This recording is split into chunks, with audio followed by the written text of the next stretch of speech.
오늘 우리가 함께 보실 하나님 말씀은 에베소서 4장 17절에서 24절까지의 말씀입니다. 신약 성경 314페이지 전으로 있습니다. 에베소서 4장 17절에서 24절까지의 말씀을 저와 여러분이 한 목소리로 봉독하겠습니다. 그러므로 내가 이것을 말하며 주 안에서 증언하노니 이제부터 너희는 이방인이 그 마음에 허망한 것으로 행함같이 행하지 말라. 그들의 총명이 어두워지고 그들 가운데 있는 무지함과 그들의 마음이 굳어짐으로 말미암아 하나님의 생명에서 떠나 있도다. 그들이 감각 없는 자가 되어 자신을 방탕에 방임하여 모든 더러운 것을 욕심으로 행하되 오직 너희는 그리스도를 그같이 배우지 아니하였느니라. 진리가 예수 안에 있는 것 같이 너희가 참으로 그에게서 듣고 또한 그 안에서 가르침을 받았을진대 너희는 유혹의 욕심을 따라 썩어져가는 구습을 따르는 옛사람을 벗어버리고 오직 너희의 심령이 새롭게 되어 하나님을 따라 의와 진리의 거룩함으로 지으심을 받은 새 사람을 입으라. 아멘. 전후 좌우로 함께 인사하겠습니다. 사랑하고 축복합니다. 사랑하고 축복합니다. 또 한번 인사해 볼까요? 한 주간 잘 지내셨습니까? 네, 한 주간 잘 지내셨습니까? 네. 목장 잘 갔다 오셨습니까? 네, 지난주에 목장가는 적용하자 그랬는데 적용을 잘 해보셨는지 모르겠어요. 함께 걸어가는 믿음의 여정이기 때문에 서로의 사각지대, 신앙의 사각지대를 봐주는 공동체가 중요하다고 말씀을 통해 나눴었습니다. 그래서 우리가 목장으로 모이든 혹은 가정에서 모이든지 간에 말씀 가운데서 서로의 사각지대를 살펴주며 서로의 안전을 돌아봐 줄 수 있는 공동체가 되시기를 바랍니다. 오늘은 옷을 좀 주제로 한 설교를 하려고 하는데요. 여러분 입었던 옷 중에 이렇게 기억에 탁 남는 기억 혹은 추억들이 있으십니까? 어떤 옷을 입었던 사건, 경험 혹은 이야기가 마음에 평생 남아있는 그런 추억들이 한두 가지쯤은 있으실 줄로 압니다. 설교를 준비하면서 저도 옷과 연관된 이야기들이 뭐가 기억이 날까 돌아봤는데요. 세 종류의 옷이 떠오르더라고요. 첫 번째 하나는 교복입니다. 교복. 저희 때가 이제 제가 고등학교 들어갈 때 자율화가 아니고 이제 교복을 의무로 입기 시작해서 처음으로 교복을 고르는 세대에 이제 제가 걸렸는데 제가 또 우연찮게 학생 대표가 되는 바람에 교복을 골라야 되는 입장에 서게 됐어요. 그래서 이제 무슨 옷을 입을지 선생님들이 몇 가지 종류를 선택해 놓고 이제 이 중에서 골라 그랬는데 저한테 로비가 얼마나 많이 들어왔는지 몰라요. 친구들이 야 저거 마음에 안 들어 저거 골라야 돼 그러고 이야기를 로비들을 얼마나 했는지 모르겠어요. 돌아보면 3년 입는 교복, 사실 누가 쳐다봐 주지도 않는 교복, 입어도 뭐 티도 잘 안 나는 그 교복을 고르느라고 왜 그렇게 골머리를 싸매고 있었을까 하는 생각이 듭니다. 하여튼 잊지 못한 첫 교복의 추억이 기억이 나고요. 그 다음 또 생각나는 옷에 대한 추억은 군복. 남자분들은 잊지 못할 추억이 되시죠. 군복으로 갈아입는 여정이 참 험난했었고 또 갈아입고 나서 참 많은 두려움과 걱정으로 떨었던 군복에 대한 추억이 있고요. 마지막 하나 옷에 대한 기억은 이제 목사 가운. 격하게 공감을 하시네요. 왜 공감을 하시죠? 목사 가운을 입던 날 그렇게 펑펑 눈물을 쏟았던 기억이 납니다. 왜 울었을까? 도대체 그 눈물의 이유가 뭘까를 돌아보는데요. 아직도 딱히 이렇게 마음에 정의가 내려지지는 않는데 약간 이런 마음이 있었던 것 같아요. 이제 끝이구나. 목사 가운 입으면 이전의 삶으로 돌아갈 수 없구나. 내 마음대로 못 사는구나. 근데 돌아보면 사실 그리스도인의 삶이 원래 내 마음대로 사는 게 아니었는데 그렇죠? 목사가 되면서 착각을 좀 했던 것 같아요. 목사가 아니면 내 마음대로 살 수 있었다라고 착각을 했던 것 같습니다. 어쨌든 그 가운을 입으면서 억울한 울음이었는지 서러움의 눈물이었는지 하여튼 그렇게 눈물을 펑펑 쏟았던 기억이 납니다. 이런 경험들이 기억이 나는데 그 중에서 가장 강렬하고 충격이 오래갔던 기억이 뭘 거라고 생각되십니까? 목사니까 목사 가운일까요? 돌아보면 군복이 제일 제 평생에 잊혀지지 않는 옷 갈아입은 경험이고 기억인 것 같습니다. 일단은 옷을 갈아입는 자체가 힘들었어요. 그 자리에 가가지고 옷을 갈아입는 동안 얼마나 많이 얼차려를 받았는지 이렇게 들어가서 난방 단추를 하나 풀기도 전에 앉아 일어서 똑바로 안 합니까? 앉아 일어서 수없이 얼차려를 받으면서 사복을 벗고 군복을 갈아입었던 기억이 납니다. 근데 군복을 갈아입고 나니까 인생이 완전히 바뀌더라고요. 이전에 사복을 입었을 때는 좀 이렇게 흐느적 하던 동작들이 군복을 입고 나니까 어떻게 될까요? 조교의 구령에 따라서 탁탁 절도가 생기기 시작합니다. 또 신기한 게 있어요. 군복은 약간 이런 마력이 있는 것 같아요. 모르겠는데 늘 먹어도 배가 고파요. 군복만 입고 나면 그렇게 먹어도 배가 고픈지 모르겠어요. 엉덩이가 의자에 닿기만 하면 졸립니다. 이렇게 예배드리는 자리, 저도 이제 군생활 기억이 나는데 종교 행사라고 그때 불렀거든요. 예배드리는 자리에 와서 엉덩이를 예배당 의자에 딱 붙이는 순간부터 고개를 받고 자기 시작해서 예배 끝나면 끝났어 눈 부비고 집에 갔던 그 부대로 들어갔던 기억이 납니다. 앉기만 하면 졸린 거죠. 겨울에는 왜 그렇게 군복이 추운지, 겨울엔 춥고 여름에는 그렇게 더웠던 기억이 납니다. 근데 참 웃기죠. 휴가 나와서 사복으로 이 옷을 딱 갈아입으면요, 신기한 게 배가 고플까요? 안 고플까요? 어떻게 그렇게 잘하세요? 갔다 오셨나 봐요. 배가 고프질 않아요. 그리고 앉아도 그렇게 졸리지도 않고 겨울이 그렇게 춥지도 않고 여름이 그렇게 덥지도 않습니다. 참, 옷이 사람을 이렇게 바꾸는구나. 옷이 사람을 이렇게 영향력을 끼칠 수도 있구나 하는 것을 경험한 것이 군복의 추억이었던 것 같습니다.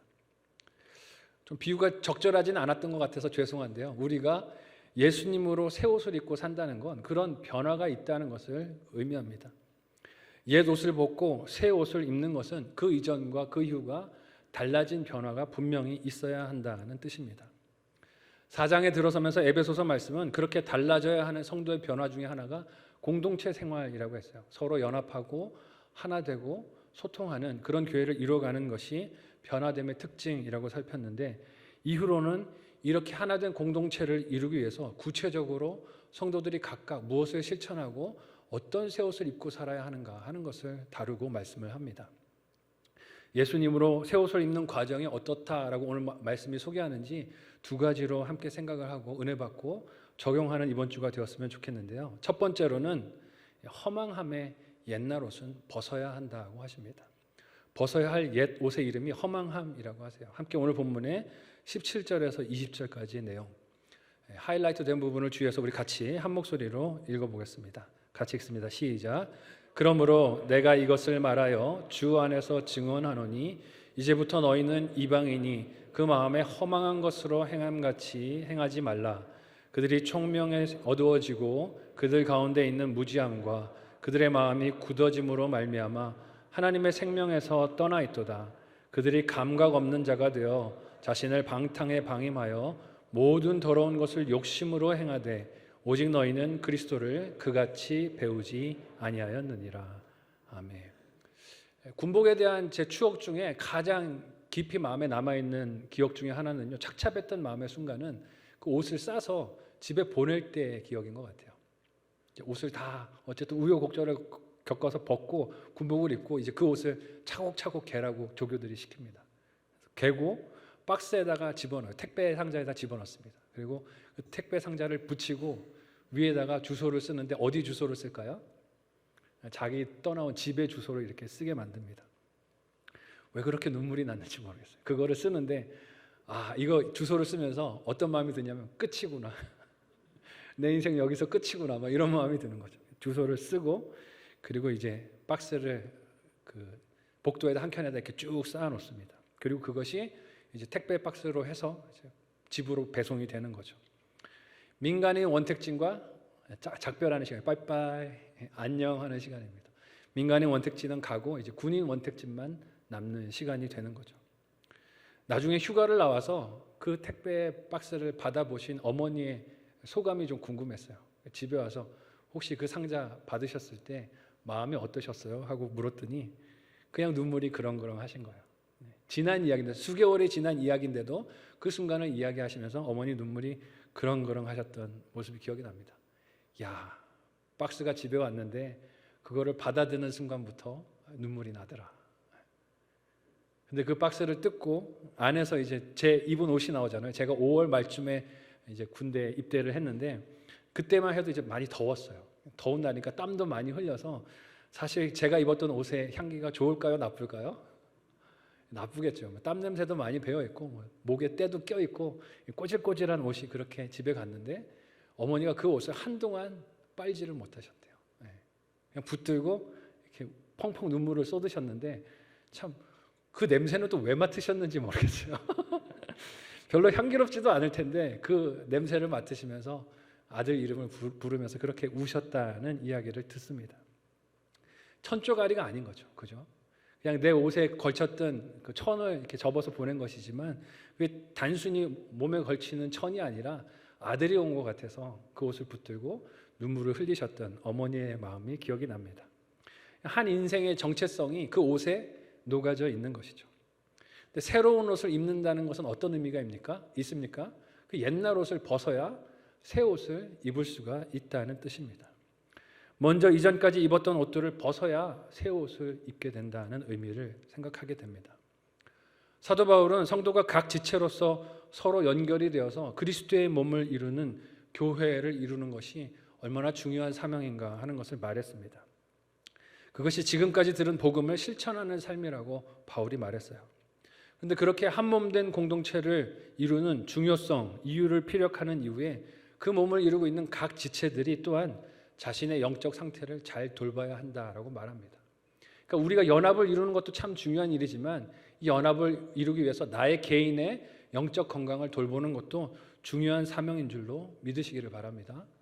근데 그 사명이 옛날 옷, 허망한 옷은 벗고 새 옷을 입는 사명이 있다는 것입니다. 그 첫 과제가 과거에 내 마음을 굳게 했던 영적 무감각을 주었던 그 옷을 벗어버리는 일을 해야 한다는 것입니다. 무엇이 벗어야 할 옛날 옷이고 마음을 굳게 했던 옷일까요? 바울은 오늘 본문에서 그것이 이방인이 그 마음에 허망함으로 행하는 것, 마음이 굳어져서 생명에서 떠나 있는 것, 더러움을 욕심 가운데서 따라서 행하는 것이 벗어야 할 옷들이라고 합니다. 허망함이란 말이 무엇일까요? 실체가 없다는 거예요. 우리 눈에는 있는 것 같은데 사실은 없는 것, 그것이 허망한 것입니다. 신기루와 같은 것이죠.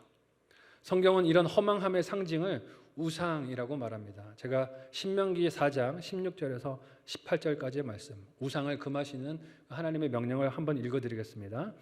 그리하여 스스로 부패하여 자기를 위해, 누구를 위해서요? 자기를 위해서 어떤 형상대로든지 우상을 새겨 만들지 말라. 남자의 형상이든지 여자의 형상이든지 땅 위에 있는 어떤 짐승의 형상이든지 하늘을 나는 날개 가진 어떤 새의 형상이든지 땅 위에 기는 어떤 곤충의 형상이든지 땅 아래 물속에 있는 어떤 어족의 형상이든지 어떻게 하지 말라고요? 만들지 말라. 실상이 아니라는 것입니다. 우상은 자기 욕심을 그 속에다 부어놓고 이것만 가지면 내 인생이 안전해를 부르짖는 것이기에 그걸 만들지 말고 섬기지 말라고 하나님이 말씀하십니다. 오늘날 우리에게 우상이 무엇입니까? 우리가 너무 잘 알고 있는 돈 아니겠습니까? 그 돈만 있으면 내 인생이 행복할 수 있다라고 믿고 거기에 내 모든 욕심을 쏟아넣는데 사실 그것은 우상이고 실체가 아니라는 것입니다. 또한 우리가 벗어야 하는 옛날 옷이 무엇입니까? 마음이 굳어져서 하나님 생명에서 떠나 영적으로 무감각한 것이 벗어야 하는 옛날 옷이라고 하십니다. 감각이 없다는 말의 뜻이 무엇일까요? 아픔을 느낄 수 있어요? 없어요? 없다는 거예요. 무엇이 아픈 것인지 무엇이 고통인지 느끼지 못하는 것이 무감각한 것입니다. 그래서 해야 할 일과 하지 말아야 할 일을 분별하지를 못하는 것입니다. 우리 지난주 말씀에서도 나눴지만 내려놓으라는 말을 들으면 내 욕심을 내려놔야 되는데 뭘 내려놔요?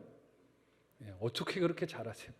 직분을 내려놓고 사역을 내려놓고 책임을 내려놓는 거꾸로의 적용을 하는 그런 무감각함이 우리에게 있다는 것입니다.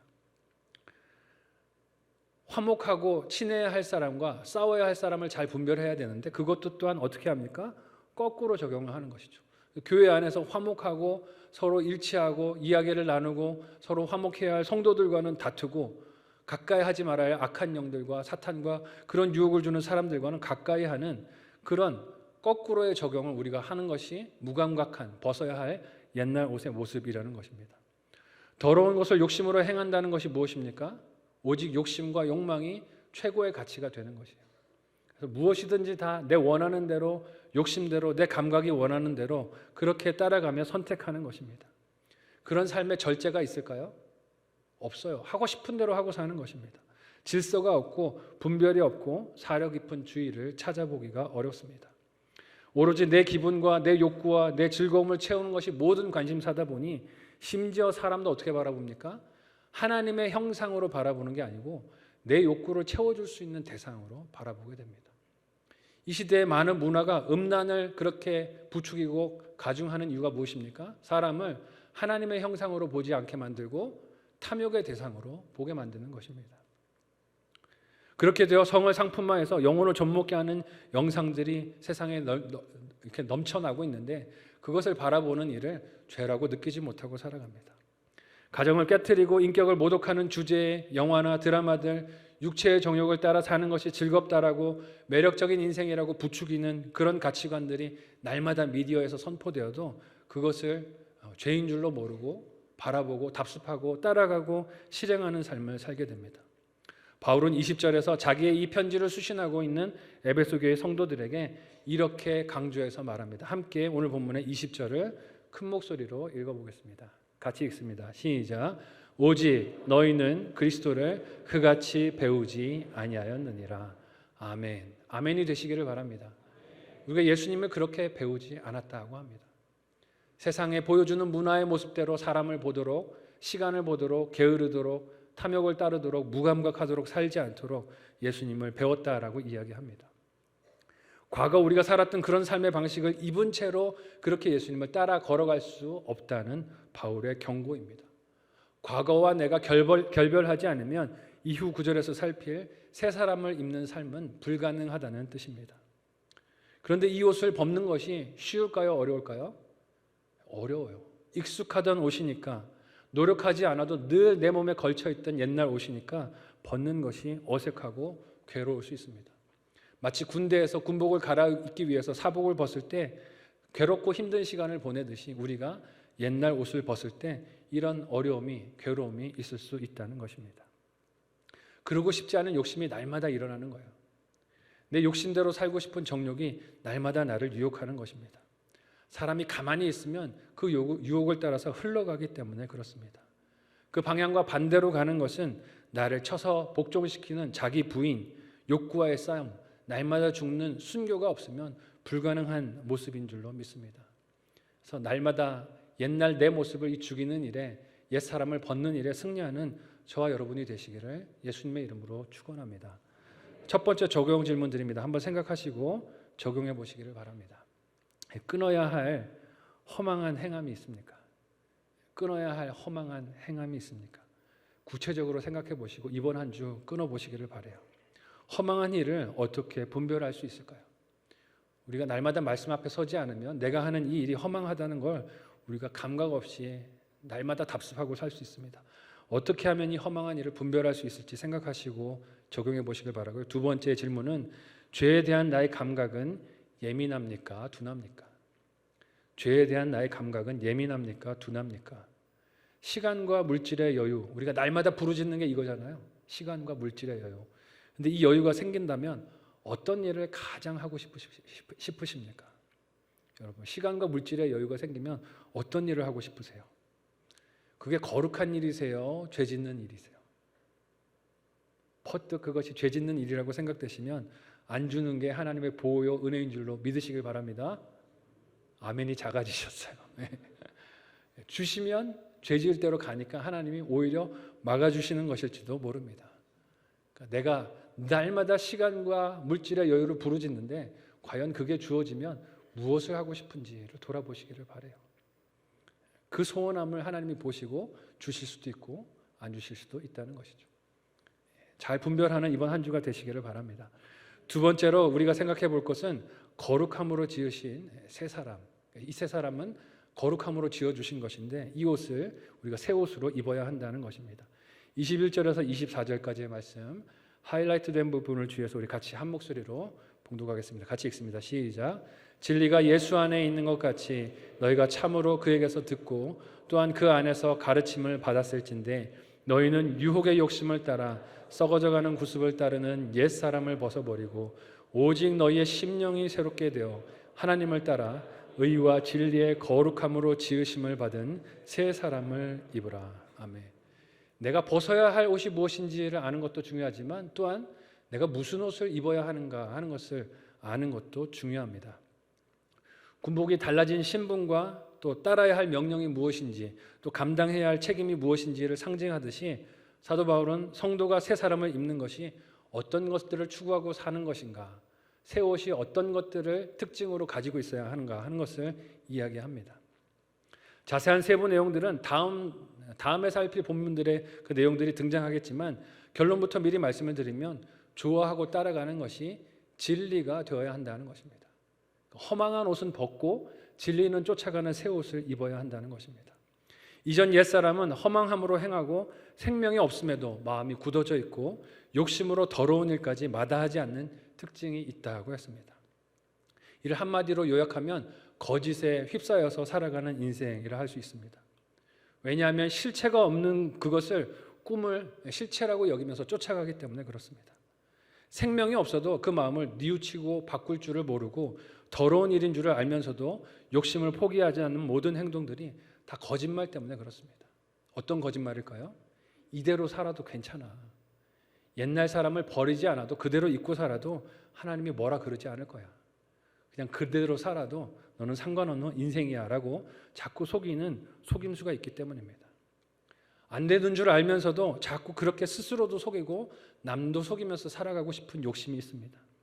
하지만 바울은 예수님 안에서 새 사람의 옷을 입는 것이 그런 욕심은 따를 수 없다고 말합니다. 예수 그리스도 안에 진리가 있기 때문에 예수님의 가르침을 듣고 알고 믿으면서 사는 그리스도인은 과거 믿음이 없었을 때 입었던 그 옷을 다시 입고 주워 입고 살 수 없습니다.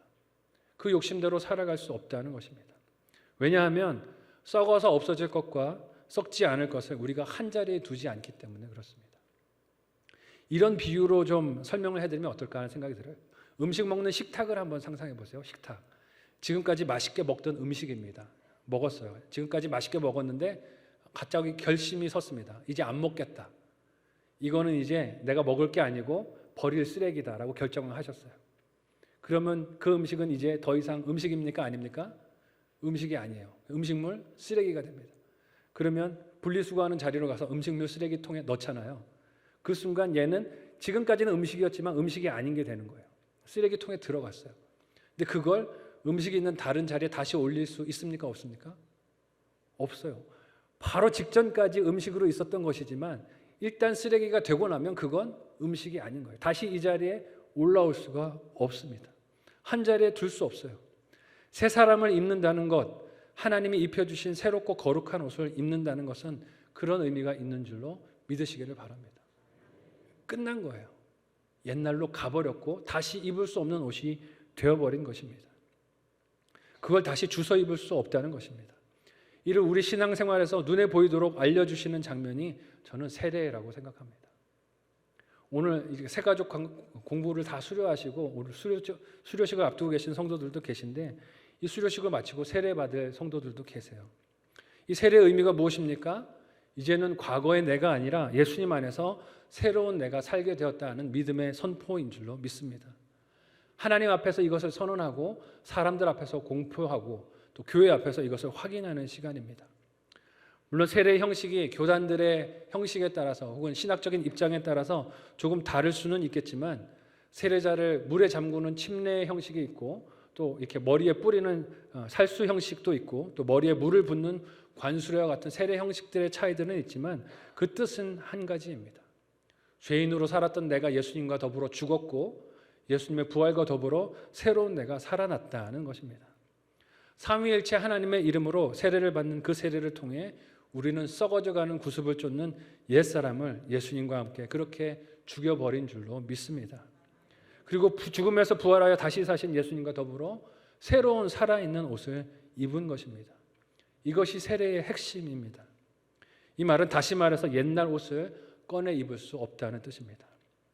세례를 받는 그 자리에서 내가 입던 옛날 옷을 어떻게 하신 거예요? 박스에 포장하신 거예요. 그래서 위에다 주소를 쓰시고 옛날 죄인이었던 내 인생은 이제 보냅니다 하고 보낸 것입니다.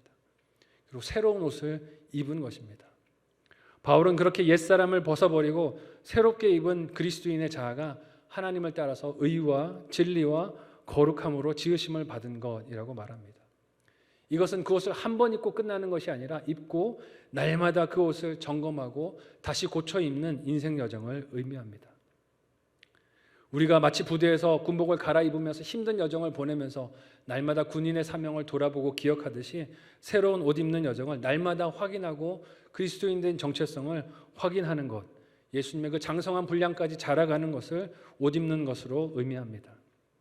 의와 진리와 거룩함이라는 말을 들을 때 우리는 1차적으로 그냥 말을 거룩하게 하는 것, 행실을 거룩하게 하는 것, 교회 생활 열심히 하는 것, 예배 오는 것을 거룩한 것이라고 생각하기 쉬운데 여러분, 그보다 더 깊은 의미가 거룩함에 있습니다. 그것보다 더 깊은 영역까지 포함하는 것이 의와 진리와 거룩함인 줄로 믿습니다. 어떤 것이에요? 마음까지 진리를 사랑하는 것, 의도까지도 진리를 사랑하는 것, 동기까지도 포함하는 전인적인 변화가 우리 삶에 있어야 할 줄로 믿습니다. 즉 원하고 소원하고 바라는 것들까지도 의와 진리와 거룩함을 담아내야 한다는 것입니다. 안과 밖이 같아야 한다는 뜻이에요. 겉으로는 내가 주의 일을 하기를 원합니다라고 말하지만 속으로는 다른 것들을 꿈꾸고 있는 그런 마음이 거룩함이 될 수 없다는 것입니다. 교회와 집에 모두가 달라지는 것이 거룩함이 아니라는 것입니다. 다른 사람들 앞에 섰을 때와 혼자 있을 때가 나뉘지 않는 것이 진정으로 진리를 사랑하는 거룩함이 됨인 줄로 믿습니다. 예수님으로 새로운 옷을 입는다는 것은 그렇게 하나님이 기뻐하시는 진실함과 진리를 따르는 순전함이 있는 것입니다. 근데 사람의 힘으로 이게 됩니까? 안 됩니까? 안 돼요. 혼자 있는 자리만 가면 자꾸 죄짓고 싶습니다. 남들이 볼 때는 거룩한 것 같이 포장을 하지만 혼자 있는 자리에서는 여전히 죄짓는 일을 답습합니다. 끊임없이 마음속에 그런 유혹들이 밀려 올라오는 것을 경험합니다.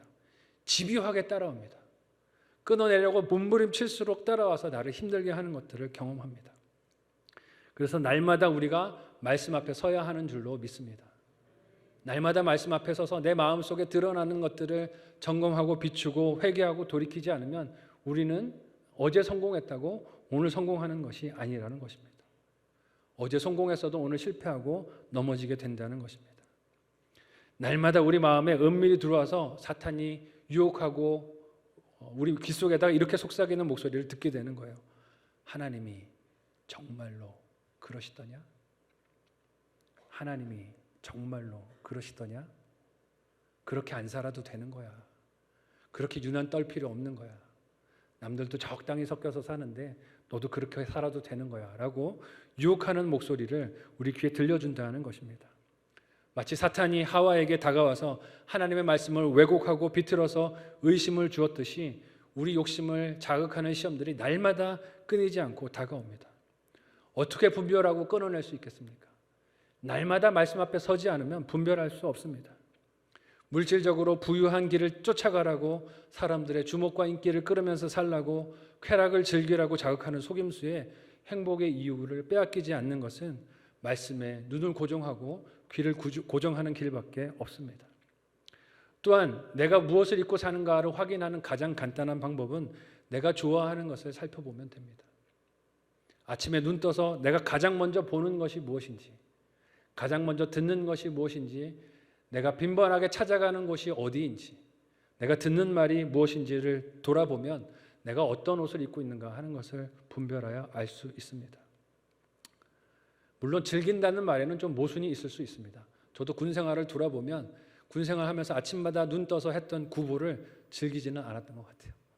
시켜서 하는 거죠. 군복을 입었기 때문에 어쩔 수 없어서 하는 일들이 있습니다. 생각해 보면 아침마다 구보를 해야 하고요. 아침마다 체조를 해야 하고요. 아침마다 복무신조라는 것을 암송을 했던 기억이 납니다. 근데 군인으로 사는 것이 어떤 목적을 가지고 있는가 하는 것을 그 시간마다 확인을 했었던 기억이 나요. 그래서 뛰는 것이 내가 군인으로서 사명을 잘 감당하기 위해서 날마다 뛰는 것이고, 건강관리하는 것이, 복무신조를 암송하는 것이 내가 군인으로 군복을 입고 총을 들려주는 것이 이런 일들을 하라고 들려주는 것이다 하는 것을 확인했던 기억이 납니다. 여러분, 우리 그리스도인의 삶도 이와 다르지 않은 줄로 믿으시기를 바랍니다. 아침마다 말씀 펼치셔야 되는 거예요. 눈 뜨자마자 말씀을 펼치고 말씀을 묵상하고 그 말씀이 인도하시는 길을 따라 걷지 않으면 우리는 욕심을 따라 옛사람의 길을 그렇게 쫓아가게 되는 것입니다. 아침마다 기도로 먼저 그 시간을 열지 않으면 우리가 세상의 욕심을 쫓아가게 됩니다. 날마다 내가 새로운 옷을 입은 것을 확인하는 습관과 절차와 의식이 있는지를 확인해 보시고 이번 한 주 그 의식을 적용할 수 있는 저와 여러분이 되실 수 있기를 바랍니다. 마지막 묵상 적용 질문 드립니다. 한번 생각하시고 적용해 보시기를 바랍니다. 받은 세례를 어떻게 기억하고 계십니까? 내가 받은 세례를 어떻게 기억하고 계십니까? 그 전과 후가 달라지셨습니까? 그 전과 후가 달라지셨습니까? 두 번째 질문은요. 새 사람을 입은 나를 확인하는 거룩한 습관이 있으십니까? 새 사람을 입은 나를 확인하는 거룩한 습관이 있으십니까? 언제 어떤 방법으로 그 일을 하고 계십니까? 언제 어떤 방법으로 그 일들을 하고 계십니까? 이번 한 주가 새 사람을 입은 나의 모습을 그런 거룩한 습관들로 또 확인할 수 있는 우리 한 주의 믿음의 여정이 되시기를 바랍니다. 말씀을 정리하려고 합니다. 부르심에 합당한 삶은 과거 유혹의 욕심을 따라가는 옛사람을 벗어버리는 것이라고 하십니다. 벗으셨습니까? 벗었는데 도로 쓰레기통에서 끄집어내서 주워 입고 계신 것은 아닙니까? 그럴 수 없다는 것을 오늘 말씀을 통해서 우리가 기억하실 수 있기를 바랍니다. 또한 그것은 하나님을 따라 의와 진리의 거룩함으로 지으심을 받은 새 사람을 입는 여정이라고 하십니다. 분명히 이전과는 다른 변화가 우리 삶에 있어야 한다는 뜻입니다. 좋아하던 것이 달라졌어야 한다는 뜻이기도 하고 반복적으로 하던 습관들이 달라졌어야 한다는 뜻이기도 하고 관심을 갖고 가까이 하던 것들의 변화가 있어야 한다는 뜻입니다. 나에게 그런 변화가 있으십니까? 그 변화가 과거 완료형으로 끝나버린 것은 아닙니까? 옛날에는 그랬었는데 지금은 그러지 못함에도 불구하고 그냥 옛날에 변했었으니까 그것으로 괜찮아 하고 오늘 하루를 위로하고 있는 것은 아닙니까? 그럴 수 없다는 것입니다. 과거의 나를 벗지도 않고 새로운 옷을 입으려 하거나 입었다고 착각하고 사는 것은 아닌지 오늘 말씀을 통해서 저와 여러분의 인생 또 신앙생활을 돌아보시기를 바랍니다. 새로운 옷을 입었다는 것은 그리스도의 장성한 분량이 충만한 데까지 이르도록 날마다 자라가는 지속성이 있다는 것을 의미합니다. 날마다 새로워지셔야 되는 거예요. 어제 새로워졌다고 오늘 끝난 것이 아니라 날마다 새로워지는 저와 여러분이 되시기를 바랍니다. 옆 사람에게 한번 이렇게 인사해 볼까요? 날마다 새로워집시다. 날마다 새로워지는 우리가 되었으면 좋겠습니다.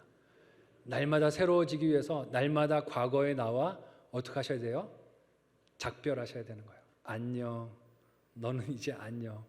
보지 말자. 죄인인 나는 이제 가고 그리스도 안에 거룩함을 입은 새 사람만 보고 살자 하고 날마다 옛날의 나의 모습과 작별해야 합니다. 이 새로운 옷을 입는 사명과 그 특징을 드러내는 삶의 여정에 순종하고 승리하는 저와 여러분 모두가 되시기를 사랑하는 예수님의 이름으로 축원드립니다. 아멘. 말씀을 기억하며 함께 기도하겠습니다. 하나님, 옛날 옷을 벗고 새 옷을 입고 살게 하여 주옵소서.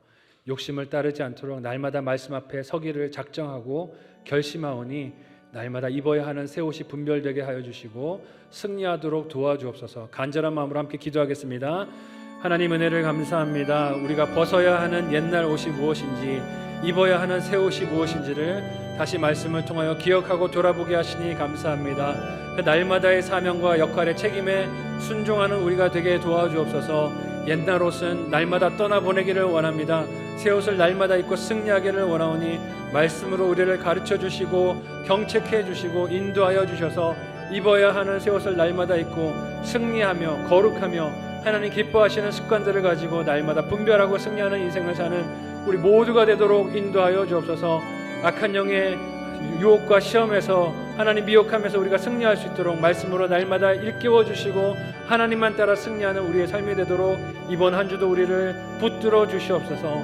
간절히 소원하며 예수님의 이름으로 기도하옵나이다. 아멘. 하나님, 벗어야 하는 옛 옷을, 이미 벗었던 옛 옷을 다시 날마다 주워 입는 안타까운 인생은 아닌지 오늘 말씀을 통하여 돌아봅니다. 우리를 불쌍히 여겨주시고 날마다 하나님이 입혀주시는 말씀을 통하여 분별하여 거룩한 새 옷을 입는 우리가 되게 도와주시옵소서.